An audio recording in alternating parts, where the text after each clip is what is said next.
Atis पूछो. Sir, today Rehman Malik said in Maldives that if Kasab is hanged, then Samjhauta Blast accused should also be hanged. I am not surprised at all because it's always on the basis of parity or equality that Pakistan tends to talk.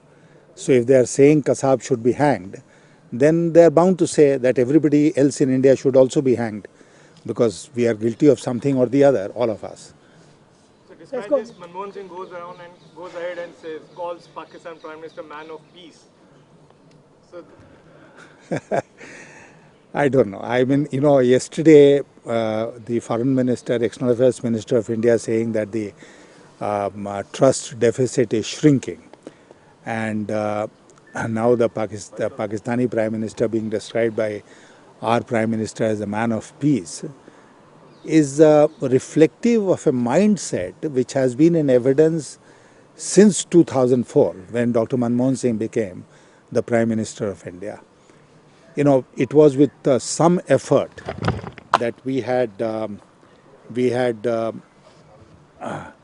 made Pakistan almost a pariah internationally because of the cross-border terrorism in which they were indulging.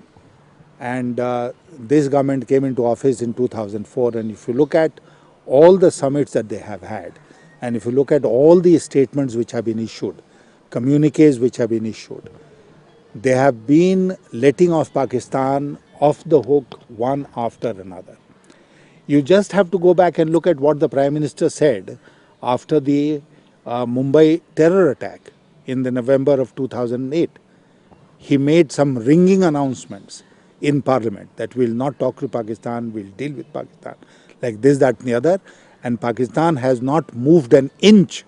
They have not moved an inch forward on cross-border terrorism. And Rehman Malik is saying that there is no evidence against JUD, Jamaat-ul-Dawa, and then we describe the Pakistani Prime Minister as a man of peace. Can't you see the contradiction in this statement, in this situation? So why are we bending over backwards to please Pakistan, to give certificates to Pakistan, when we know that the terror training camps in Pakistan exist? Our army has repeatedly pointed it out. Our Home Ministry has repeatedly pointed it out. The Defense Ministry has said this. The Defense Minister has said it, that Pakistan continues to recruit, to train, to arm, to finance, and to launch these terrorists against India. Nothing has changed on the ground. And we are only interested in giving certificates to Pakistan. After every meeting, we end up issuing a certificate. I can't understand this mindset. Sir, Bharat और पाकिस्तान की चर्चा इतने तनावों के बाद क्या कोई positive तरफ जा रही है? क्योंकि रहमान मलिक का कहना है कि कसाब आतंकवादी है, प्रधानमंत्री कहते हैं कि यूसुफ रजा गिलानी मैन ऑफ पीस हैं, तो क्या भारत और पाकिस्तान के संबंध सुधरने की दिशा में जा रहे हैं? देखिए, जब आप याद करने की कोशिश कीजिए कि जब कसाब पकड़ा गया था तो पाकिस्तान का पहला रिएक्शन ये हुआ था कि कसाब पाकिस्तानी है ही नहीं.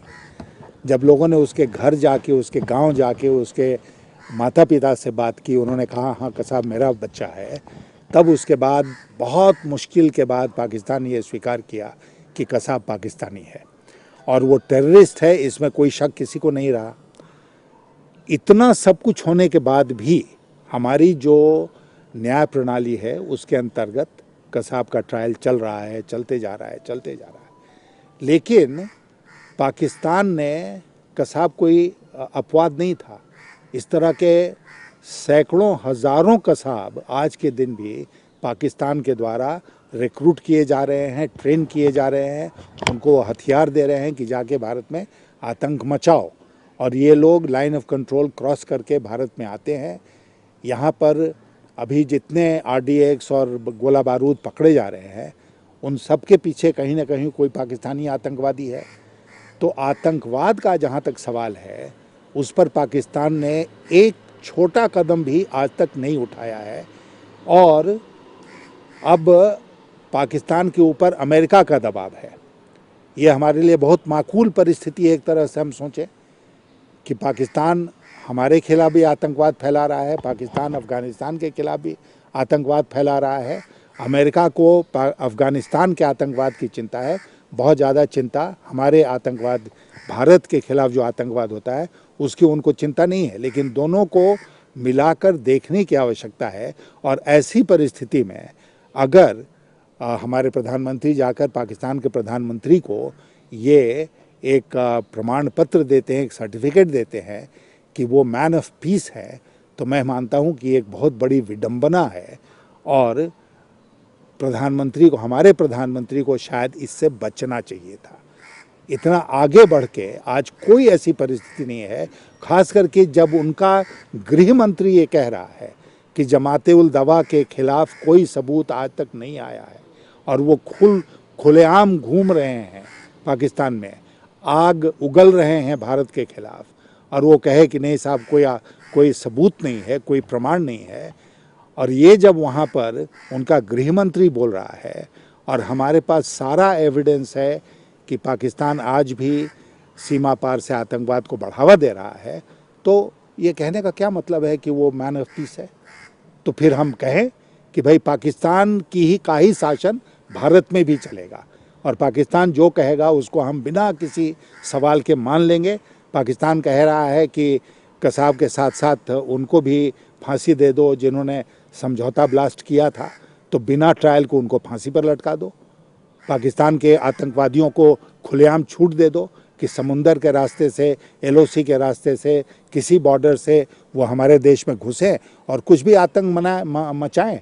हम उनको कहेंगे कि ये तो बहुत ही शांत राष्ट्र है, मित्रतापूर्ण व्यवहार उसका है, भारतीय मारे जा रहे हैं तो उनकी जान की परवाह हमें नहीं है। सर एक सवाल और एक है, लेकिन उसका खाका किसी के पास नहीं है, न सरकार के पास है न कांग्रेस पार्टी के पास है, तो क्या उसमें पारदर्शिता इन सब चीज़ों में भी होनी चाहिए? देखिए, नियम है भारत सरकार का नियम है कि कोई भी सांसद अगर विदेश जाता है तो लोकसभा के स्पीकर को सूचना देकर, पार्लियामेंट्री अफेयर्स मिनिस्टर जो हैं उनको सूचना देकर, और उसके बाद वो जाएगा। अगर उसमें किसी भी तरह से कोई विदेशी हॉस्पिटैलिटी है, मेहमान नवाजी है, तो उसकी अनुमति लेगा वो गृह मंत्रालय से। उसके बगैर वो उनके खर्चे पर कहीं नहीं जा सकता है। अपने खर्चे पर भी जाने पर ये बिल्कुल स्पष्ट है, नियम है कि आप सूचना देकर जाइए।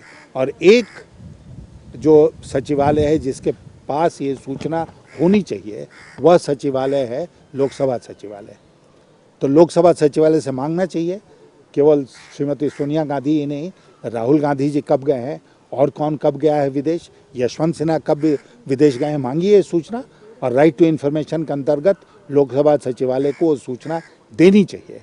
और अगर कोई MP विदेश गया है और लोकसभा सचिवालय को सूचना दिए बगैर गया है तो उसने नियमों का उल्लंघन किया है। सर एक मोहन भागवत जी के मामले में कैसे काम कर रहे हैं, तो कांग्रेस अब कह रहे हैं कि वो यही बात है जो कांग्रेस बहुत पहले से आरोप लगाती रही है। अब मुझे उस पर कोई टिप्पणी नहीं करना है, क्योंकि मोहन भागवत जी ने अगर ऐसा कहा है तो आजकल में कहा है। उसके पहले दिग्विजय सिंह जो बहुत बड़े RSS प्रचारक हैं वो तो खुद कहते रहे हैं। सर कपिल सिब्बल का बयान आया है कि बीजेपी जिस तरीके से अपने राज्य लगाती है वहाँ पे भुखमरी है सारे बीजेपी राज्यों में। हाँ, बिल्कुल सही कहा है उन्होंने। बीजेपी के शासित राज्य जो हैं वो अफ्रीका की श्रेणी में हैं और कांग्रेस और UPA के शासित राज्य जो हैं उनकी तुलना आप अमेरिका से कीजिए। वो विकसित हैं और हम पिछड़े हैं। गुजरात विकसित है, विकासशील राज्य है, और उनका कौन सा है प्रदेश जहाँ उनका शासन चल रहा है? असम जो है वो विकसित प्रदेश है इस क्षेत्र का, इस देश का। यशवंत जी एक और सवाल, आडवाणी जी हम स्वागत नहीं करेंगे, तो क्या अभी भी लगता है उनकी सेक्युलर वाली छवि नहीं मान रहे हैं? नहीं, मैं सुन रहा हूँ इस बात को। पुष्कर का तो था कि वहाँ लाखों लोग पुष्कर मेला में हैं और इसलिए सुरक्षा का एक बहुत बड़ा सवाल था। इसके बारे में मेरी जानकारी नहीं कि उन्होंने कह दिया कि स्वागत नहीं करेंगे। देखिए, अजमेर शरीफ सबका है। अजमेर शरीफ को एक किसी धर्म से जोड़कर देखना मैं मानता हूँ गलत है, क्योंकि हर धर्म के स्वावलंबी वहाँ जाते हैं।